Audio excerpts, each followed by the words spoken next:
and thanks for clicking into another edition of Sit Down with Ed Brown. Our guest today requires no introduction at all. In fact, he was also our very first guest here on the show ever. Please welcome to the show, Mr. Derek Randles. Hey, Derek, how you doing? How's it going, Ed? It's good to be here. Oh, man, it's great to have you on again. It's been a while. Yeah, it has been a while. How's everything out in Washington, man? Everything going good? Everything's going good. The weather's kind of almost cooperating, and economy seems a little bit better, and we're super busy at work, and research is full tilt, and can't complain. Sounds good. Sounds good. You can't complain about that. No, not at all. The weather's going good and everything. Is that giving you an opportunity to get out there and do some squatching? Yeah, as a matter of fact, we've been doing quite a bit here lately. We do have an expedition coming up the 7th of May, but we do a lot of, how should I say, a lot of in-house stuff where we're core members or just anybody in the Olympic project can come up, and we go out and we'll hit the field. What we've been doing the last couple outings, we've gone up twice, I think, in the last 4 or 5 weeks, and we're exploring some pretty remote areas and setting game cameras and checking cameras and exploring some areas we haven't been to, and it's been really exciting. It's been fantastic, actually. So it's been a very active year so far. Sure. Now, speaking of your little events that you put on up there, which I had an opportunity to look over your, I guess your post that you put out, letting people know that you're having this, and it seems like you're doing something a little different this year or at least with this event than normal. You kind of looks like you're taking a ladies' approach. Yeah, well, we're very fortunate to have some very qualified, very intelligent women in the Olympic project. And this first expedition, we're going to kind of showcase some of the gals that are in the Olympic project and their views and their research. And I'm really excited about it. We're going to have Cindy Cadell. She's an Olympic project member. She's going to be speaking. Barbara Olvera is going to be speaking. Diane Stocking-Neese is going to be speaking. Let's see here. Who am I forgetting? Cindy Dosen from Canada, also an Olympic project member. She's going to be speaking. And these gals have a lot to offer, a lot of insights, just a whole lot of intelligence between the four of them. And I'm actually really excited to hear all the presentations. I've, of course, talked one-on-one with all of them multiple times, but they have some very cool presentations planned. So I'm excited to see that. I'm excited to hear it and be a part of it. Well, that's one of the really interesting things about your expeditions that you put on out there is it's not about just going out in the woods and experiencing, what researchers are doing, but it's an educational event as well. Talk a little bit about that. What are you offering to the people who go out there and experience your expeditions? Well, here what we're not offering is telling people they're going to come out and see Bigfoot or have a Bigfoot encounter. The expeditions are held in a what we consider a very active place. Been doing research up in that area for many, many years. And what we do, the way that the expeditions are made and organized and constructed is we try to take enthusiasts and researchers and educate. We try to turn enthusiasts and researchers into more prepared enthusiasts and researchers. We take the work that we've been doing in the Olympic project, and there's a lot of work that we've been doing in the Olympic project as far as data analysis and as far as audio analysis.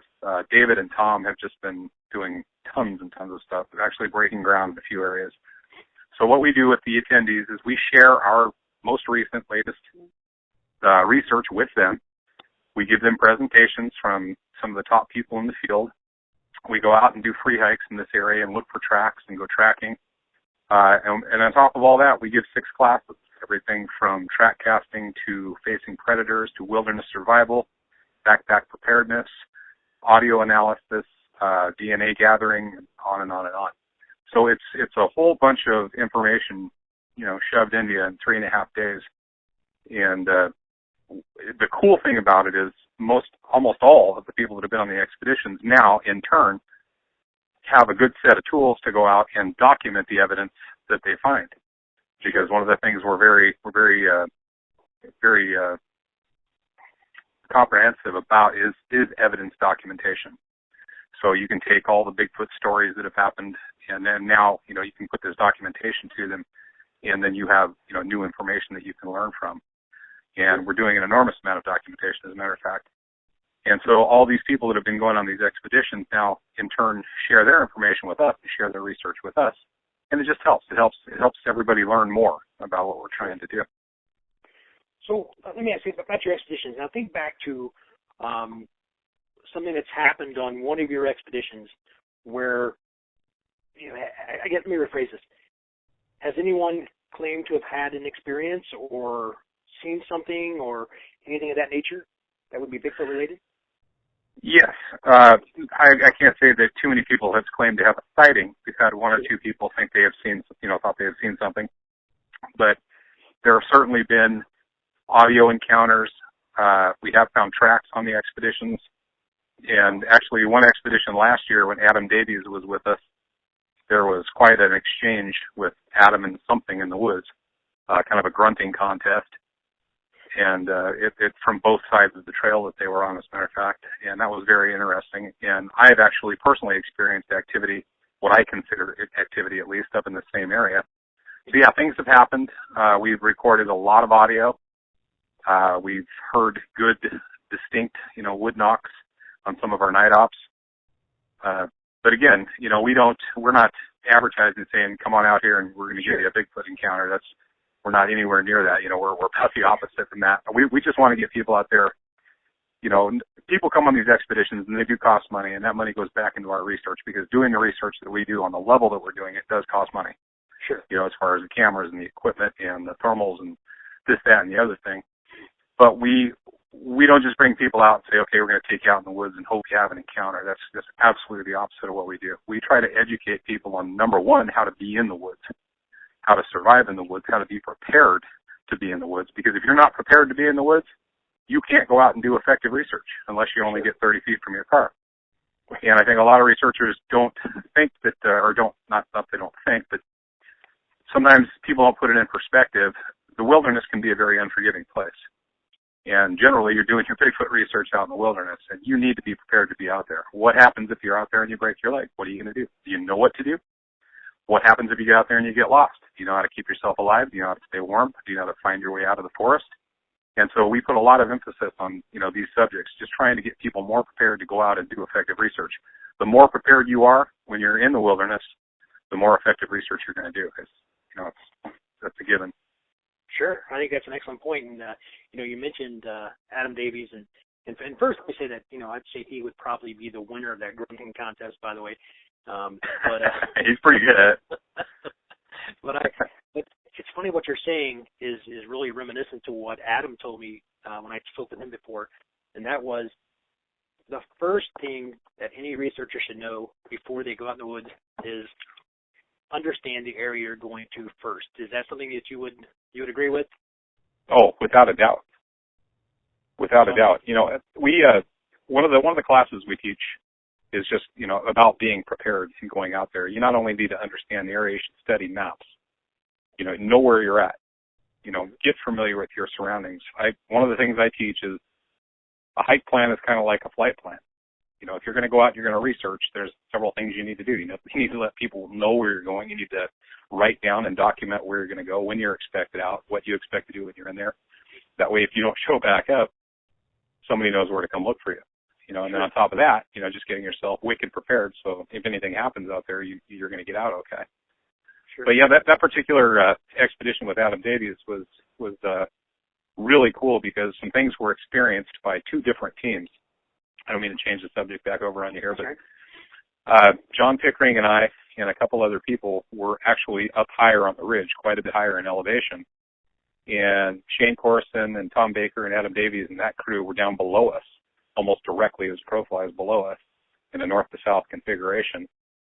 And as they were being paced on the hillside, according to them, being paced, something was walking through the woods. And granted, this is the middle of the night.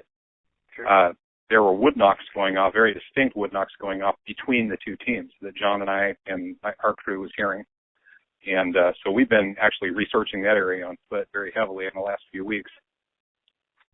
But yeah, it was quite an experience for everybody involved. Our team up on the hill, and then Adam's team down below. There was definitely some pretty crazy things going on. Yeah, that'd be awesome. I mean, that'd be a very unique thing to experience. And I've talked to people who have had that very same type of, I don't know, for lack of better words, we'll call it an encounter. They've had the same type of encounter or experience, I should say, I guess. And it's interesting. You mentioned that was in the middle of the night, and that actually leads me to another interesting question, and that is, do you seem to get more activity during the day or during the night? I would think that the vocalizations, well, I don't think, I'm quite sure, the vocalizations seem to happen much more at night. Mm-hmm. You know, and I am up personally much more during the daytime. I'm not a great big nighttime guy. I like to get out and hike. I like to explore. I like to do camera work, and I like to look for tracks. Right. So the bulk of my research is done, me personally anyways, during the daytime. I do like to go out at night. The problem on these expeditions doing the night ops is we'll go out and do them, but I'm up, usually the first one up in the morning on the expeditions, and after the night ops are done, might get 3-4 hours of sleep and then back up again. So by the time the expedition's over, everybody's a little thin in the skin, but we have a great time. But yeah, I think as far as the vocalizations, wood knocks, things like that, I think the majority of them do happen in the evening. Now, we have recorded several wood knocks during the day as well. Cool. But I think that it seems to be that they're more active in the evening. Well, I guess I asked that question because I recently had a conversation with someone about that very subject, whether they're more active at night or more active during the day, and I'm of the opinion, and correct me if you disagree, please tell me, but I'm of the opinion that people experience more things at night because they can't see. You're more aware of the sounds you're hearing, which if you don't understand what those sounds are, and again that goes back to being prepared. But if you're not sure what those sounds are, suddenly it's possibly Bigfoot related, and maybe it's not. So I do think that there's some correlation to that in the nighttime experiences, and personally, I believe they're more of a daytime animal myself. But. Right, and that's one of the reasons the FLIR is so important here, having a good thermal, because that erases the gray area. Sure. Right out of the scenario, because when you're out there, if you're on a quote unquote Bigfoot expedition and it's midnight, 1 o'clock in the morning, you're wanting, expecting, hoping something's going to happen. The power of suggestion is very, very real. And, you hear a sound and, it's Bigfoot. And, about 99.9% of the time, if not more, it's not Bigfoot. Right. And that's the cool thing about the FLIR and the thermal technology is you can, if you're in an area at least where you have some visibility, you can turn that sucker on and you can, oh, nope, it's a deer. It's standing right there. Right. So that's a great educational tool because some people that come on these, there's all kinds of people in the Bigfoot world, as you know. Absolutely. And there's a big group of people who think everything's a Sasquatch or the Sasquatch are all in the trees and let's get the yellow mark out and draw circles. And We're pretty much the opposite of that. In my opinion, and again, everything I ever say or anything that anybody in the Olympic Project says is just opinion because there is nothing definitive to say about Bigfoot. Zero. Right. Zilch. Nothing definitive whatsoever. It's all good theories and ideas and opinions. And in my opinion, they're extremely rare, extremely intelligent, and very covert. And so if I'm right, that means you're going to have very few experiences. Right. And one of the other things that we put emphasis on these expeditions and these trips is knowing the wildlife that's out there, being able to identify what a barred owl sounds like, understanding the repertoire of a coyote, what does a bull elk bugle sound like? It can sound like a million different things. What does a cougar screaming sound like? And so, we push people into getting more informed. So when you do go out there, your eyes are open, and you're not just going to think that everything's a Sasquatch because almost nothing is a Sasquatch. Sure. Well, perfect example. Last night, I'm on the phone and I hear some god awful crying noises outside. Right. I had no idea what it was. No clue what it was. Obviously not Bigfoot related because I live in a subdivision. But I was like, what in the world? And my girlfriend, who used to live out the woods in Washington, who now lives here, but she said, oh, that's a raccoon. It's a raccoon that's screaming or crying or maybe fighting or something. And I'm going, I I wouldn't have gotten raccoon out of that in a million years, you know. So it's real easy. I guess my point is it's real easy to be fooled by what you hear when you can't see what's making the sound.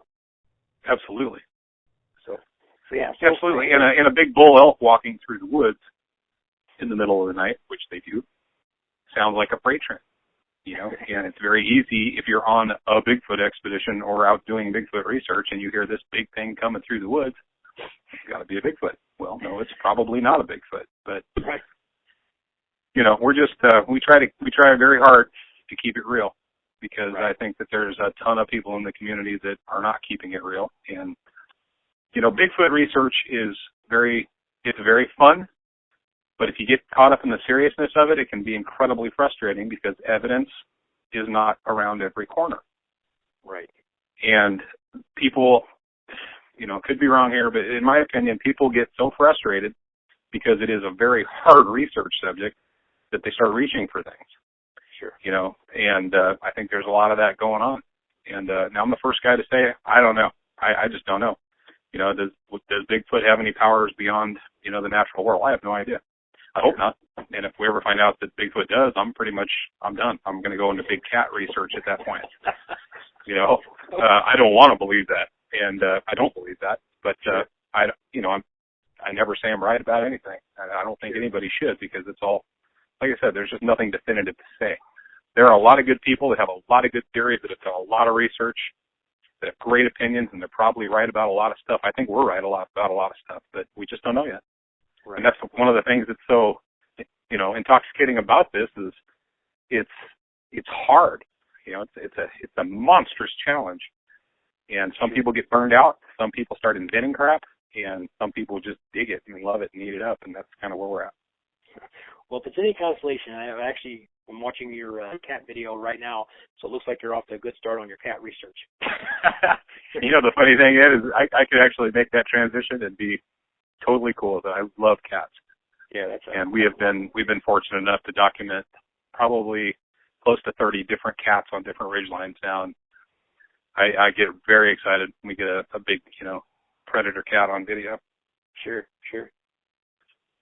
Like it would be so cool to witness firsthand some of the things that you guys see. You know, and you sent me, you know, a bunch of pictures for this video, and I'm watching the video and I'm looking at the pictures. I mean, and it's the backdrop. You know, the pictures are cool. You know, the people are funny. They're having a great time, and it's great and everything else. But look at the backdrop. I mean, look where you're working. I mean, my God, it's heaven. You know, I mean, seriously, it's beautiful there, and it would definitely be a great opportunity to experience nature at its best out there where you guys are at. It is, and you know, I am with the Olympic Project. One of the great things about where it's come and where it's at right now is there is a lot of really smart people in this group, and it's far smarter than me. And I don't say that as a joke. I say that in all seriousness. I mean, David Ellis is amazing. He's just amazing. Tom Baker, amazing. Shane Corson, Matt Jones, and so one of the people that's fairly new into the Olympic Project, and my hero, literally my hero in the research world, is John Pickering. And he and I, we get out there and we do, especially in the last few weeks, we've done just an enormous amount of off-trail hiking, up and down ridges, up on the benches, and exploring, doing camera work. And that right there, that's the reason I do this. I mean, just to get out there, explore through the woods. You know, we get out there in our happy place and get tuned in with nature and look for tracks and set cameras and try to outsmart these things.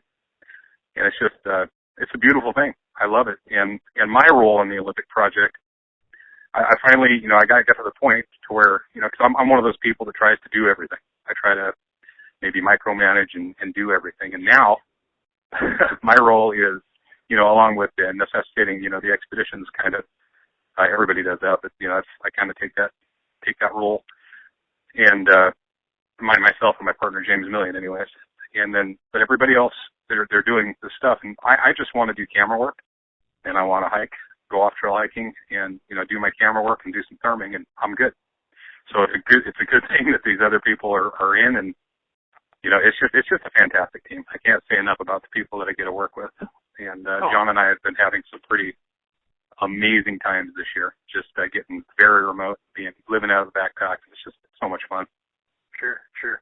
And I see that, I mean, you're number one, you're a lucky man for what you're doing, but you also, you got this beautiful wife who also enjoys the same things you do. She's out there with you. In fact, I see her name on here. She's going to be helping with giving some classes as well. And I mean, how cool is that? You get to work with your wife and enjoy her. I'm so lucky to have her. Yeah, she she probably deserves a hell of a lot better man than me. She's an amazing woman. She's also one of the most capable, wilderness people that you're ever going to run into. Sure. She hunts and harvests her own deer. She is an amazing tracker. She's one of these people that can put a backpack on and I'll see you in 12 hours, type people. And I don't worry about her because she's prepared to be out there. She knows what she's doing. And she's a wealth of information when it comes to the wilderness. And so I'm going to actually put her on the spot on this next expedition and make her talk a little bit about some stuff. Public speaking isn't something she's ever really wanted to jump into, but she's a beautiful resource, and she's a beautiful gal. I'm a lucky man. Yes, and I think you are. And I've not had the opportunity to say hi to her yet, but I guess I will actually be meeting you guys here pretty soon, as a matter of fact. But looking forward to that. Yeah, Bigtruth. Yes. So we're going down to Bigtruth, and really looking forward to that. That's going to be a lot of fun, and so.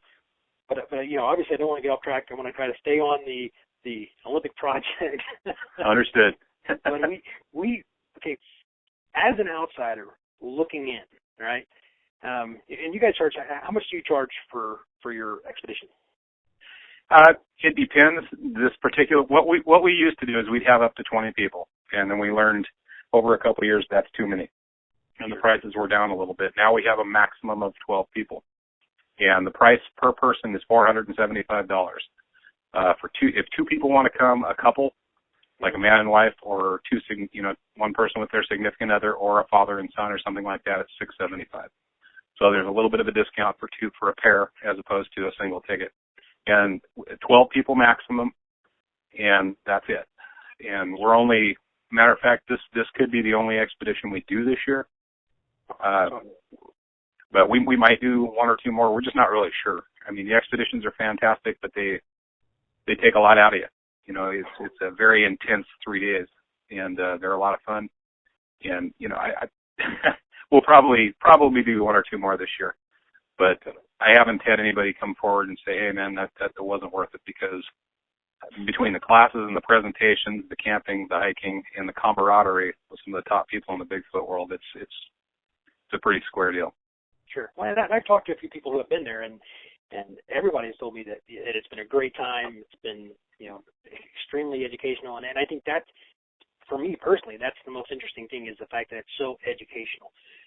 Mm-hmm. I can go an hour away from where I'm at now, and I live in Ohio. I can go an hour away from where I'm at right now, and I can go out in the woods and walk around all day for free.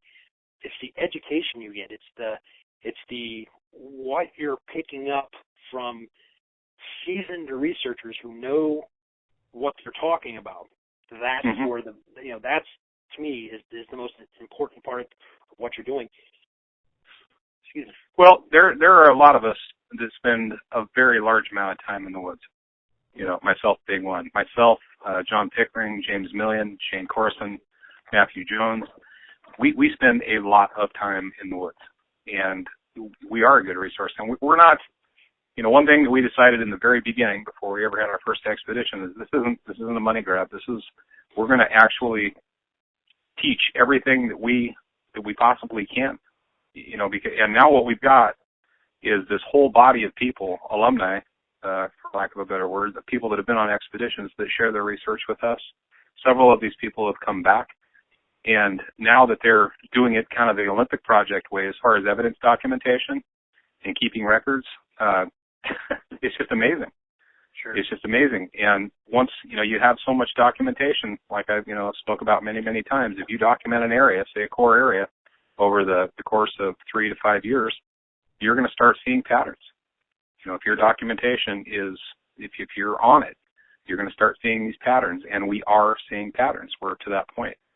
And that's really exciting, because if I know that on such and such night, I've got the best chance of getting a vocalization, and I know at what elevation to be looking for tracks, and I know what water source to key on, then we are making advancements, and we are literally making advancements, and it's super exciting. Sure. And I know firsthand, because you were kind enough to send me, I think some of your partners anyway, sent me some forms when I went out on my expedition a couple months ago, and it's very detailed, and I definitely took advantage of that. And that was, and that's something that people should know and understand. If you're going out bigfooting and you're going out just to have a good time, then fine, go out and have a good time. But if you're going to try to present evidence and you're going to try to base what you're finding on the evidence, then document it. Give us something, give the community anyway something to say, okay, I see what you're talking about. At this time of the year, they are at this elevation or whatever. So yeah, and I think that's great. Yeah, it's valuable stuff. And the funny thing is when we started the Olympic project, myself and Richard Germeau, we were simply just a camera trap program. That's what we wanted to do, and because we had a lot of fun doing it. And sure. Wally stepped up and put a bunch of cameras in our hands, and we went to work. And the Olympic project has evolved, a long ways since those days 7 years ago. And now with David Ellis, I've got to give him credit, because I was kind of under that mindset too. Like, hey, David, I'm just doing this and having fun, and share what we learn. He's like, no, let's start documenting. Right. Let's really get crazy about documentation. So I have to actually, he's the guy that shoved that down my throat. Sure. And it needed to be shoved down my throat, because I back in the old days, I've got pictures of a lot of Bigfoot tracks, but I didn't even cast for years. A lot of the tracks that I found. Right. And so sometimes you simply need to get around smarter people and have them, teach you some things, and you start doing things differently. And I'm just really happy with where it's at right now. And it's actually also really relaxing for me now, because I've kind of settled back down, and now I'm doing what I want to do in the Olympic project. David's doing what he wants to do. John's doing what he wants to do. Tom's doing what he wants to do. And Shane's doing what he wants to do. And it's all this great collaboration, and it all fits together like a puzzle, and it's just fantastic. That's awesome.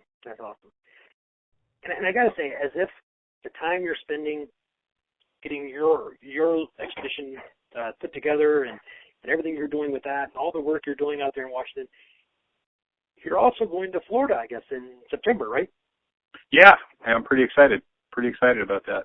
Yeah, I believe it's, the second annual Florida Skunk Gate Conference, which I believe Stacy Brown is putting together out there, September 18th to the 20th. Tell us a little bit about what you're going to be doing there. What's your role out there? Basically, whatever he'd like me to do. I mean, I would imagine that we haven't really talked about it too much. I would imagine that I think I offered to possibly teach a track casting class. I think somebody else might be doing that as well. I would be more than happy, probably like to talk about wilderness survival and backpack preparedness and things of that nature. And I'd like to share with the people over there that kind of what we're about and what we're doing. And most importantly, I'd like to, while I'm there, put emphasis on the documentation end of things. Sure. And so that's what I would imagine that I'm going to have a presentation, and I'll talk a little bit and maybe give a class, and then I think we're going to do some field time, which I'm very excited about, because I've been to Florida once in my life for about 2 hours before I hopped on a cruise boat. And so I have never hiked in Florida, don't know anything about, hiking or tromping through the brush in Florida, but I'm looking extremely forward to it. Can't wait. I've actually been to Florida several times, and never squatching there, but I can tell you that it is a different animal, and when I say that, I mean there's different animals there. Absolutely. And, not quite as friendly. Sure. Or I guess I shouldn't say that, because I guess even out there's some unfriendly. I'm actually looking right now for I have on my computer the list of guests and speakers that will be at his outing, but unfortunately I can't find it at the moment. But well, I think I can tell you from memory. It's myself. It's me, Michael Merchant, Todd Dissatel, and who else? Oh, Justin Smia, I believe is going to be there. And, I've of course gotten a bunch of PM messages from people all over Facebook world.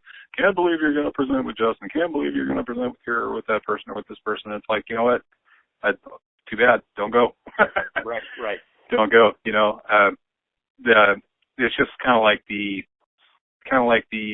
last symposium we had here in Washington. I took a lot of flack for being on the stage with Todd standing, and but I had no control over that.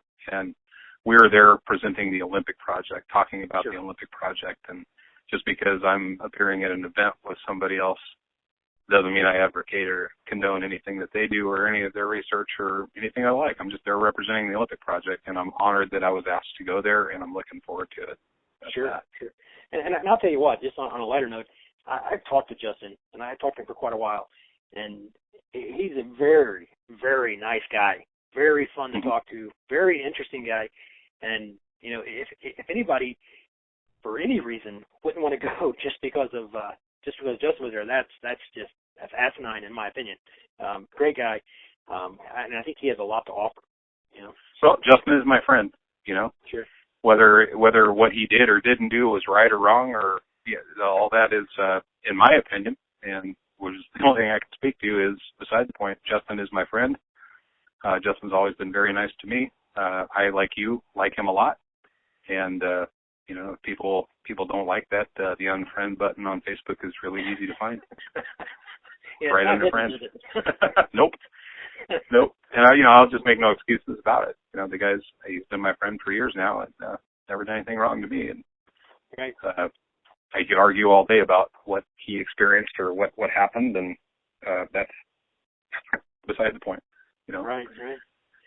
So there's actually a chance that I will actually be at that event as well. Stacy told me that he may have me come out and MC that event, so that would be obviously a lot of fun. And like you, I feel the same way. If anyone has an issue with that, that unfriend button is sitting right there.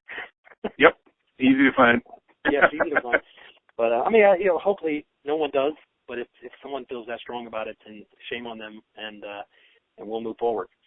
You betcha. Everybody's entitled to their own opinion, for sure. And I'm a pretty live and let live person. I really, really am.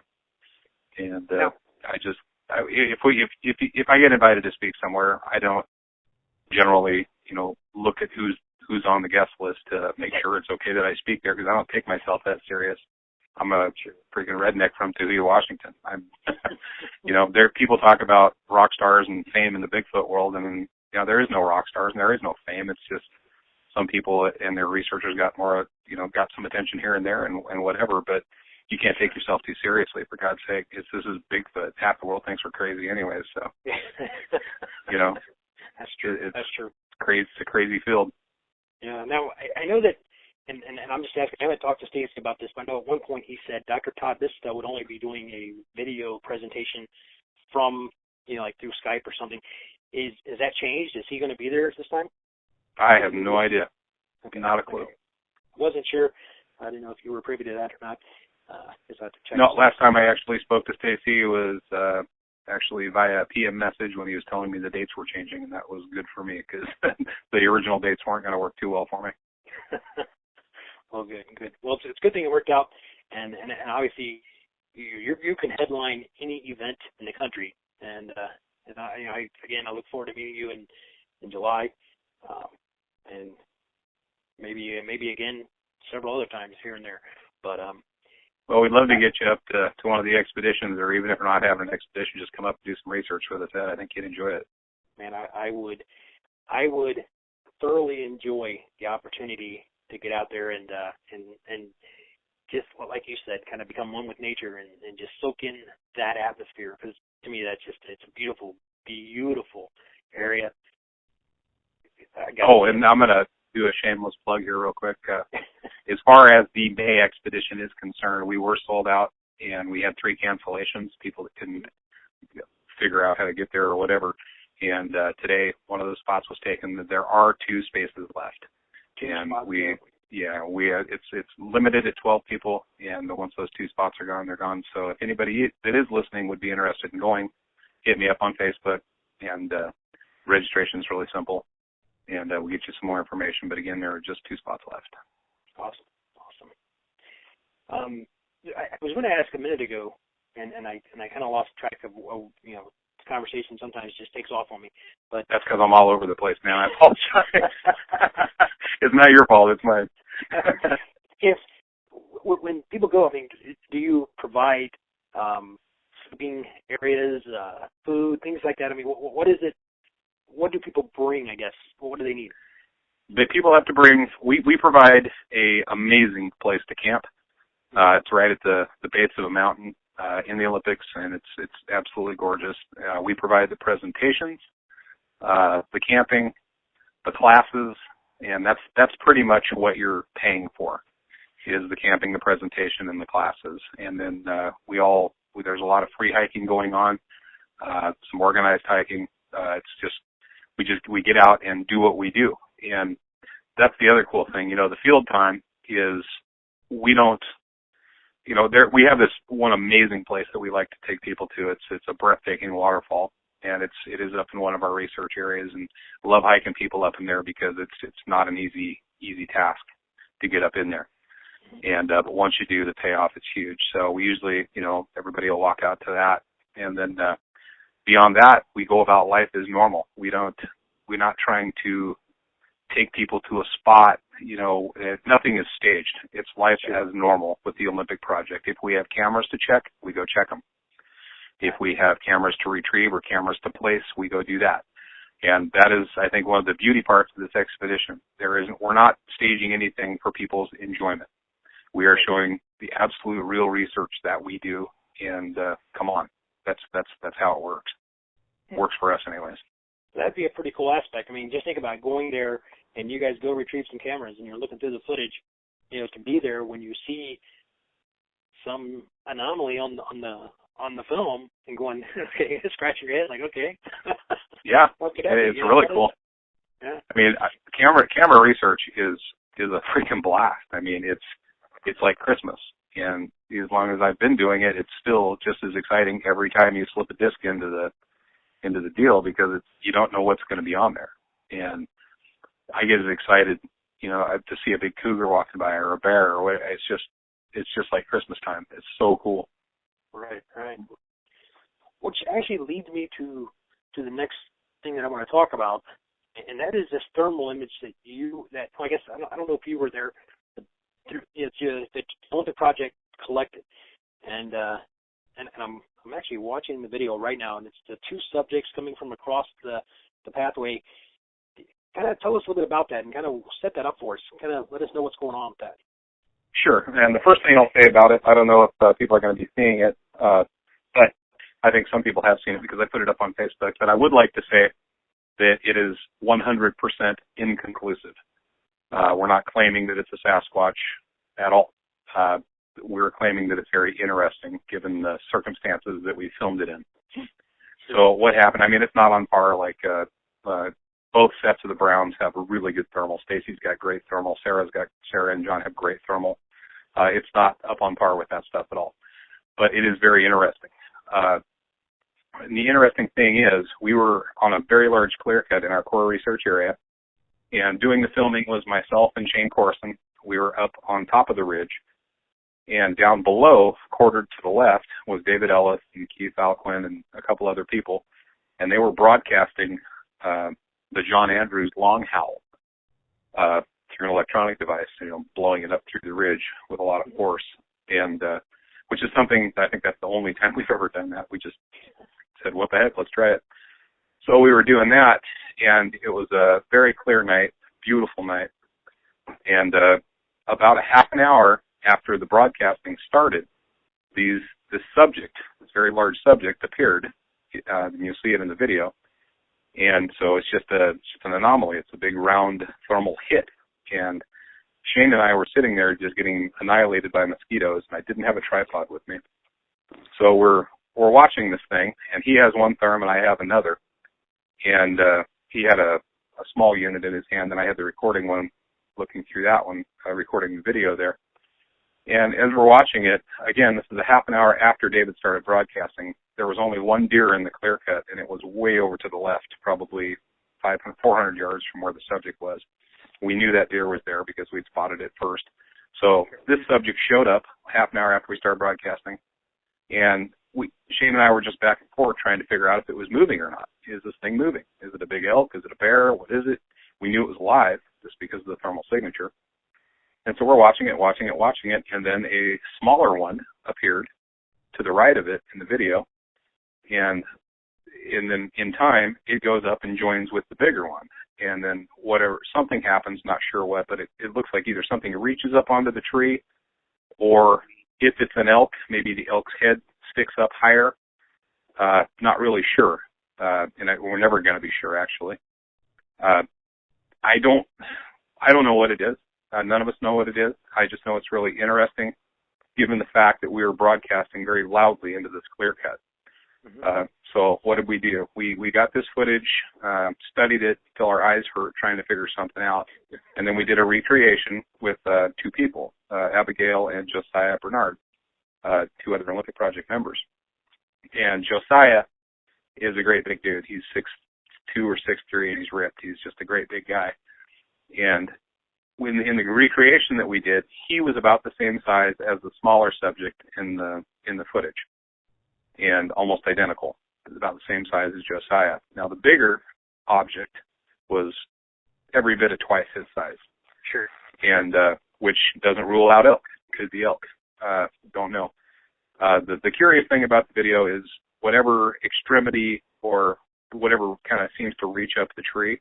And again, it could be an elongated elk head. At one point during the video, I think you can see two eyes very, not clearly, but you can see them poke through.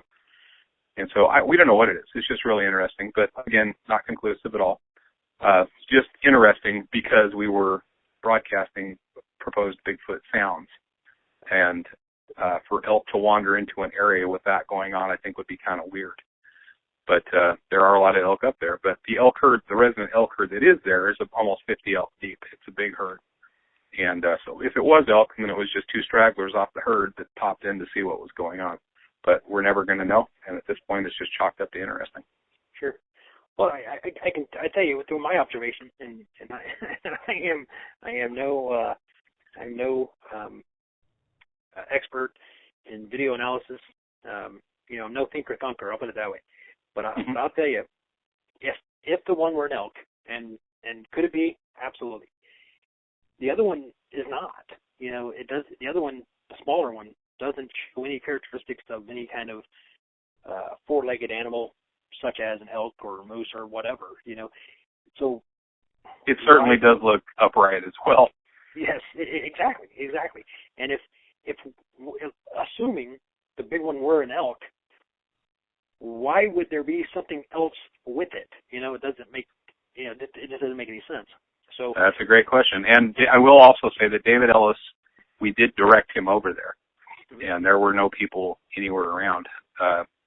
This was on a gathering, not an expedition, just a gathering, and this place is very deserted at night. And even during the day, it's deserted almost all the time. But right. So yeah, it's really interesting, and it's just unfortunate that I think we've learned all about it that we can, and there are some between both brown thermals, Sarah and John's and Stacy's, both those are really good and way more definitive than what we've got. But what we've got is pretty interesting. So we did our due diligence and recreated it, and tried to learn everything we could about it. And now we're just going to try to get it to repeat and try to make it happen again, and hopefully have a tripod, and hopefully the mosquitoes won't be as bad. Sure. And I want to add real quick that number one, I want to thank you for permission to letting us add this to the end of the video. So listeners, stay tuned to the end, because we are going to show this video. If you haven't seen it yet, it's definitely pretty interesting. Definitely something you want to see. But I want to add that one of the things that I am most impressed with Derek Randles and the Olympic Project is the fact that he states right away, this is not definitive. There's nothing, I'm not saying 100% sure this is a Bigfoot. And it's that attitude that I really like, because he's not showing a broken stick and saying Bigfoot did this. He's showing some good evidence and saying that hey, take it for what it is. I don't know. So with that being said, Derek, I do want to say that as a Bigfooter first, as an enthusiast first, I appreciate that from what you have done, and not just now, but in the past as well. So I think that's really cool. I appreciate that, Ed. Thank you. No problem.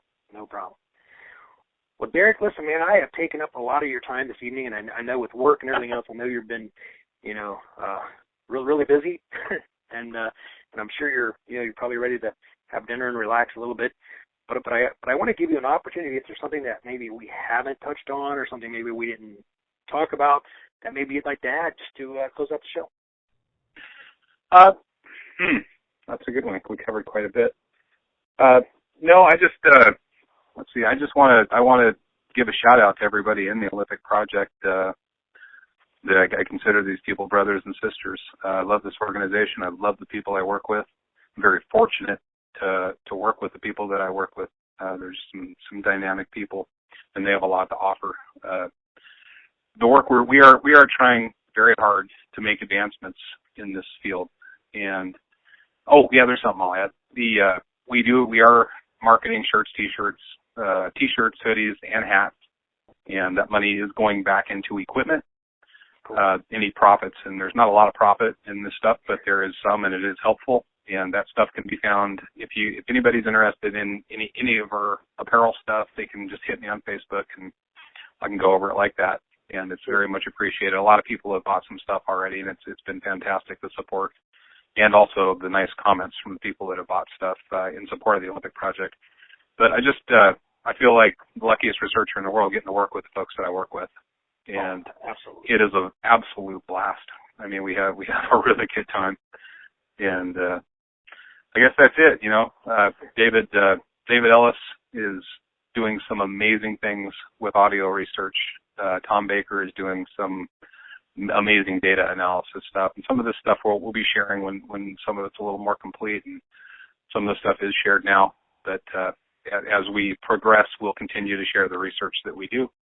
Sure. And for anybody that stepped up, we thanks for your support. I appreciate it. And before we close, I do want to say that you mentioned the fine folks that are members of the Olympic Project, and one of them actually, Shelley Covington, Montana, who I think she's a sweetheart. I love her to death. Yeah, she's awesome. Great lady. She actually sent me, and this kind of goes back to the kind of people that Derek's talking about that he's working with. She sent me a DNA collection kit that she put together herself, and I'm going to tell you what, this thing is really, really cool. And I talked about this in another interview, and by all means, go watch it or whatever. But if you get an opportunity, contact Shelley and see if you can purchase one of these from her, or get one of these from her, or whatever, however she wants to do it. But I'm telling you, this thing has everything in it. I mean, from tweezers to envelopes to little test tube thingies, and it's complete. I have one in my backpack. James has one in his backpack. I think most of us do.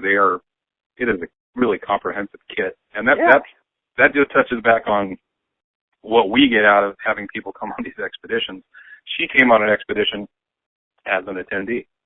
Sure. And she taught us something. I mean, she taught us how to categorize all this stuff and put it in an easy pack where you could fit it in your backpack. And it's just amazing information. And her kit is very, very complete. If you're into gathering DNA evidence or possible DNA evidence, everything that you need is in a small package. It's right in your backpack. And there's nothing she hasn't thought of, I'll tell you. It's a complete kit. I agree. I mean, I'm talking down to rubber gloves, face mask. This thing has everything in it, and I was honored that she sent it to me. And after looking through it, I was just like, holy cow, she even thought of that. Oh man, she thought of that, and she thought of that. So she did a great job, and I definitely wanted to plug that there because what she's put together is really cool, and everyone should have one. Even if collecting DNA evidence isn't your thing, you never really know what you're going to run into out there. And if you see something, you might want to get it. And if you're going to get it, you might as well do it right. Boy, I couldn't agree more. And she's made that easy. But so anyway, Derek, well, thank you, man. I appreciate your time tonight. And And if you, unless you have anything else, I guess. Yeah, there is one more thing I'd like to add. Sure. I can never talk enough about David Ellis. The guy's amazing. And I would say that if there's any researchers out there that have audio that they would like David to look at or listen to get his take, he'll put it through spectrographic analysis, and he can tell you what it isn't. Right. For sure. Tell you what's interesting, and he is just a very gracious person, and I'm quite sure that if anybody has any audio they would like him to hear, look him up on Facebook. He goes by the moniker of Galahad Whitby. That's Galahad Whitby. And he is, I haven't seen him turn anybody down. I mean, he is a total audio geek, and he's very, very good at it. So if there is anybody that's got audio and they'd like to know more about what they've got recorded, please get in touch with us. You can get in touch with him through me, or again, like I said, on Facebook through Galahad Whitby. And I'll leave you with that. That's Galahad. What was the last word? Whitby, W-H-I, let's see, Whitby. It's like Whidbey Island. I can't even think exactly how to spell it. But if you get a hold of me, I can hook you up with him. Sure. Very easy. Good deal. And we'll see if we can't post that right here on the video as well, so that that's there so people can see it. Well, hang on a second. I'll get you the spelling here. It's G-A. Let's start again. G-A-L-A-H-A-D. That's first name. Last name Whidbey. W-H-I-D-B-E-Y. And it's just Galahad Whitby. He lives on Whidbey Island, so just Galahad and then Whitby. And just say, hey, I heard Derek talk on the radio, and I've got some cool audio. Could you listen to it? And I would imagine he would jump right on it because he loves that stuff. Good deal. We'll actually know some people that might have some stuff for that, so we'll be looking him up for sure. And also, he is a wealth of information. One of the things that he talks about and stresses all the time is, especially like with Finding Bigfoot episodes, or even like Les Stroud, and actually I've had the privilege of doing a little bit of consulting for Les Stroud right now. And Tom Baker is sharing some charts and graphs with him that I think he's going to use. And David has just sent him some audio from one of his shows where things were heard that he could see Les react to something that he heard. Well, David isolated it, a spectrographic analysis, and that's been forwarded on to him. So that's been really cool, being able to, very loosely, do some consulting for him. It's been just awesome because that guy is my hero. But if the other thing that David is very good at is telling people how to affordably get into audio recording. Sure. Because, like, if you watch an episode of Finding Bigfoot, you'll see them hear something, but you never really hear it. And did it get recorded? Did it not get recorded? And so David it just drives him crazy. So he's very, very versed at being able to hook people up with, to tell them what to buy as far as an Adderall or listening device. And he's just a great resource if you're into audio at all, and more people should be into audio because there's a lot of stuff that's heard out there that can be analyzed. So, absolutely. If you're not using audio equipment, then you're not collecting the evidence, and that's pretty well put. Yeah. So easy as that. So good deal. Yeah. So we'll look him up, and we'll hopefully we'll get something out of that. If he does get something, let us know, and we'll air it. We'll talk about it on the next show. And there you go. Hopefully it doesn't take a year to have you back again. And again, as I said, Derek was our very first guest on our show, and I can't tell you how happy I was to have an opportunity to talk to you again, Derek. Because since that time, I felt like Derek and I became pretty good friends. We chatted here and there. Derek actually looked over a print that I found, looked at the picture, gave me his opinion. So Derek's always been there to help people out, and I'm sure he will continue to do so. And as an enthusiast, again, thank you for being Derek Randles. Well, you bet, man. I appreciate your friendship, Ed, and you're a heck of a good interviewer and a very, very nice man, and I appreciate you having me on. Well, thank you very much. All right, Derek, without further ado, if you have anything else, we will go ahead and we'll call it quits for this time on this episode, but everybody pay attention. Keep an eye out for the next one. We actually have a nice Sasquatch Encounters episode coming up pretty soon. I'm sure you've heard of Barb Shoop. Her cloaking video, the young lady who was with her when that happened, we will be doing a Sasquatch Encounters episode with her coming up later this week. So that ought to be interesting. All right, Derek, with that, we're out. All right, Ed. You take care, man. I'll talk to you soon. All right, buddy.